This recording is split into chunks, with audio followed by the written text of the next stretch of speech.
Hello મિત્રો, કેમ છો? મજામાં? તો આપ સૌ મિત્રોનું ભવ્ય વાર્તાઓ ચેનલમાં હાર્દિક સ્વાગત છે અને પવિત્ર શ્રાવણ માસ ચાલી રહ્યો છે, તો આપ સૌ મિત્રોને મારા હર હર મહાદેવ। તો મિત્રો, આજે આવા પવિત્ર શ્રાવણ માસમાં ચાલી રહ્યો છે અને આજે આપણે એક એવા રહસ્યમય શિવ મંદિરના આપણે દર્શન કરાવીશું। તો આપ સૌ મિત્રો વિડીયોમાં જોડાયેલા રહેજો। તો આપને શિવ મંદિરના દર્શન કરાવીએ। મિત્રો, એક એવું રહસ્યમય શિવ મંદિર છે કે જેનો રહસ્ય જોઈને વૈજ્ઞાનિકો પણ હેરાન છે। જ્યાં શિવલિંગ છે, શિવલિંગની ઉપર સપ્ત ધારાઓ અવિરતપણે ચાલુ જ રહે છે અને એ અવિરતપણે ચાલુ છે સપ્ત ધારાઓ। જેનું પાણી ક્યાંથી આવે છે જેના વિશે મિત્રો વૈજ્ઞાનિકોને પણ ખબર નથી કે આ પાણી સપ્ત ધારાઓનું ક્યાંથી આવે છે। તો મિત્રો, આપ સૌ વિડીયોમાં જોડાયેલા રહેજો। તો આપને શિવ મંદિરના આગળ આપને દર્શન કરાવીએ।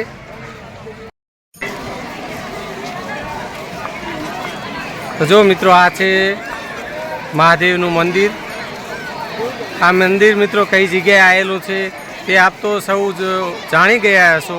જે જાણીતા મિત્રો છે એમને ખબર પડી ગઈ હશે કે આ કયા મહાદેવનું મંદિર છે, કઈ જગ્યાએ છે, પણ છતાં અમે આપને આગળ વિડીયોમાં જણાવશું કે આ એક્ઝેક્ટ લોકેશન કઈ જગ્યાએ છે, ક્યાં મંદિર આવેલું છે। મિત્રો, બહુ ટ્રાફિક છે। જુઓ મિત્રો, આપ જોઈ શકો છો મહાદેવના પવિત્ર શ્રાવણ માસમાં દર્શન કરવા માટે યાત્રાળુઓ, શ્રદ્ધાળુઓ, મહાદેવના ભક્તો આવ્યા છે અને નાના મોટા સૌ નદીના પટમાં ઉપર આવેલું છે આ મહાદેવનું મંદિર, જેનો નદીનો રમણીય જગ્યા છે, જેનો લાવો ઉઠાવે છે। મિત્રો, આપ જોઈ શકો છો। તો ચાલો આપણે પહેલાં મહાદેવના હવે મિત્રો દર્શન કરી લઈએ। અમે પણ દર્શન કરી લઈએ અને તમે પણ દર્શન કરી લો મિત્રો। તો મિત્રો, આ છે મેન મહાદેવનું જે મંદિર છે, જ્યાં સપ્ત ધારાઓ અવિરતપણે અખંડ ચાલુ છે મિત્રો, અને જેની એક આ રહસ્યમય છે જેનાથી વૈજ્ઞાનિકોને પણ નથી ખબર કે આ શિવલિંગ ઉપર જે સપ્ત ધારાઓનું પાણી જે આવી રહ્યું છે તે ક્યાંથી આવે છે। આ એક રહસ્યમય છે મિત્રો। આપને દર્શન કરાવીએ। આપ જોઈ શકો છો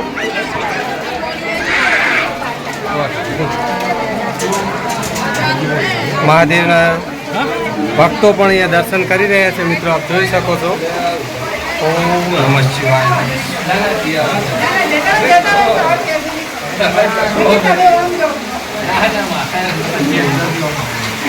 જો મિત્રો, અહીંયા સપ્ત ધારાઓ છે।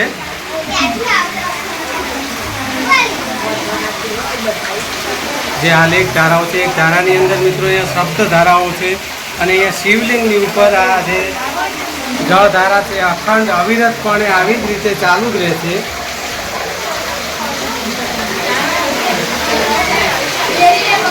ઓમ નમઃ શિવાય।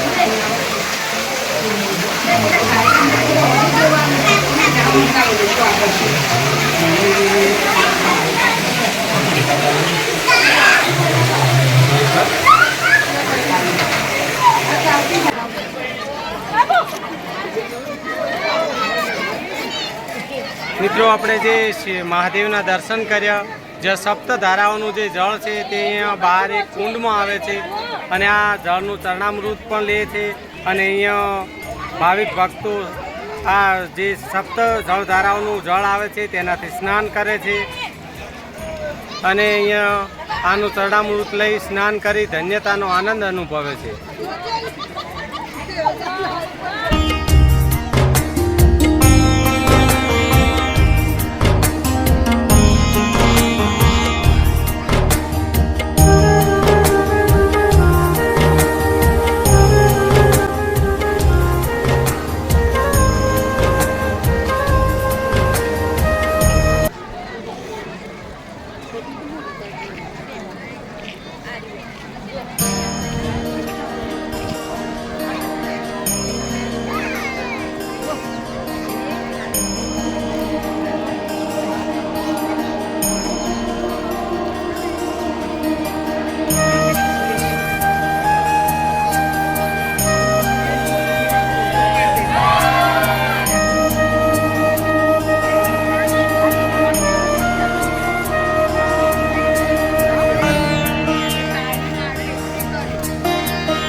મિત્રો આવું ધાર્મિક અને પવિત્ર સ્થળ સાબરકાંઠા જિલ્લાના ઈડર તાલુકામાં આ આસોડિયા ગામ છે. ત્યાંથી આસોડિયા ગામથી 2 કિલોમીટરના દૂરના અંતરે આવેલું છે અને ઈડરથી 33 કિલોમીટર અને હિંમતનગરથી 30 કિલોમીટર અને અમદાવાદથી આશરે 90-95 કિલોમીટર અને મહેસાણાથી 60 કિલોમીટર દૂર આવેલું છે.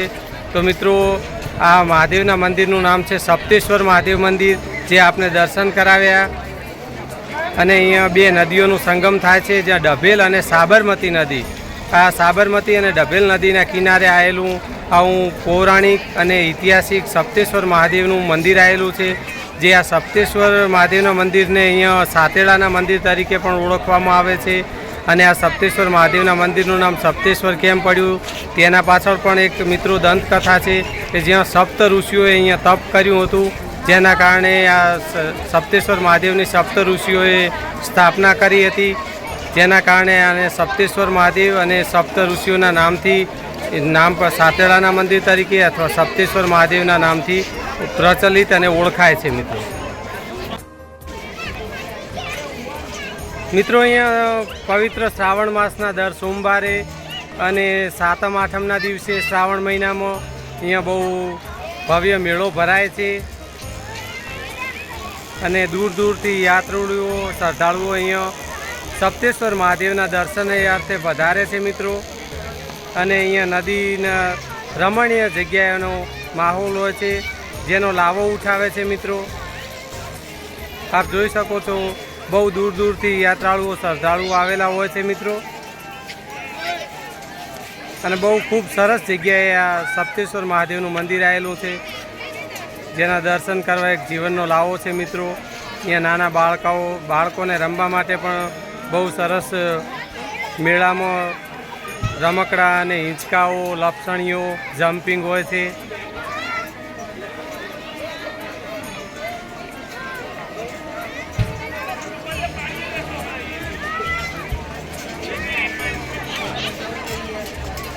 અને યાત્રાળુઓ શ્રદ્ધાળુઓ મિત્રો મહાદેવના દર્શન કરી અને નદીના કિનારે અહીંયા બેસે છે અને કુદરતી સૌંદર્યનો આ નદીનો રમણીય જગ્યાનો માહોલ હોય છે સારો, જેથી કરી અને તેનો આનંદ ઉઠાવે છે મિત્રો, આનંદ અનુભવે છે.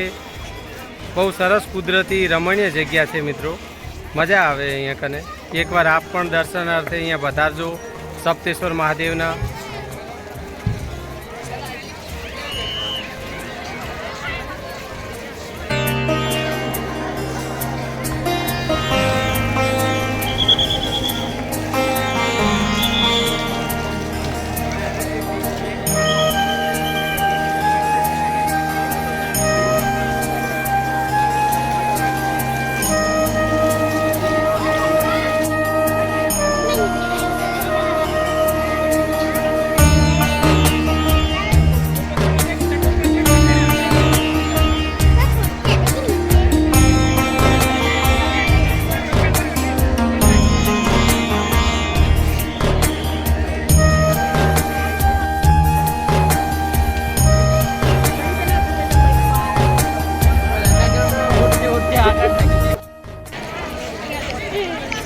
ને મિત્રો આ સપ્ત ઋષિઓની તપોભૂમિ અને કુદરતી સૌંદર્યથી ભરપૂર એવું સાબરમતી અને ડભેલ નદીના કિનારે આવેલું આ સપ્તેશ્વર મહાદેવનું ભવ્ય મંદિર છે મિત્રો.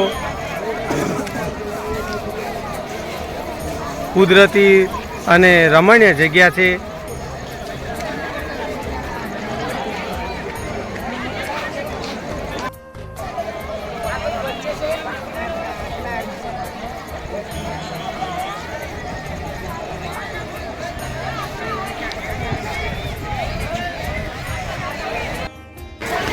તો મિત્રો આ સપ્તેશ્વર મહાદેવના આપને દર્શન કરાયા. આજનો વિડીયો જો આપને સારો લાગ્યો હોય તો વિડીયોને લાઈક કરજો અને આપના અન્ય મિત્રોને પણ મિત્રો શેર કરજો. તો હર હર મહાદેવ હર.